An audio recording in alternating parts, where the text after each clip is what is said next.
একটা লোক তার ছাগলটাকে খুব ভালোবাসতো, কিন্তু যখনই সেই ছাগলটা জঙ্গলের দিকে যাবার চেষ্টা করত, মালিক তাকে বকাঝকা করে আবার ধরে নিয়ে আসতো। একদিন রাতের বেলা একটা শিয়াল এসে ছাগলটাকে বলল যে তোমার কোনো স্বাধীনতা নেই, তুমি এখানে সারাদিন আটকে থাকো, এখান থেকে একটু বেরোতে পারো না, চলো আমি তোমাকে সাহায্য করছি এখান থেকে বেরোবার জন্য।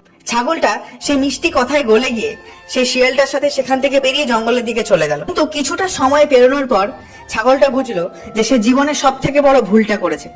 ওই মিষ্টি কথায় গলে গিয়ে শিয়ালের সাথে সেখানে আসা উচিত হয়নি, কারণ সেই শিয়ালটা তাকে খাবার জন্য এই কাজটা করেছে। অর্থাৎ আমাদের জীবনে এমন মানুষ থাকে যারা আমাদেরকে আটকায়, আমাদেরকে প্রোটেক্ট করার চেষ্টা করে, কিন্তু আমরা তাদেরকে ভুল বুঝি। যারা আমাদেরকে ভালোবাসে তারা বুঝতে পারে যে কোনটা আমাদের জন্য ভালো হবে, কোনটা খারাপ। আসলে তারা আমাদেরকে আটকায় না, আমাদের স্বাধীনতা আমাদের থেকে কেড়ে নেয়, কারণ তারা বোঝে বাইরে আমাদের জন্য কোথায় কি বিপদ অপেক্ষা করছে, কে কি উদ্দেশ্য নিয়ে আমাদের সাথে মেশার চেষ্টা করছে। আসলে সেই মানুষগুলো আমাদেরকে শাসন করে আমাদেরকে আগলে রাখার চেষ্টা করে।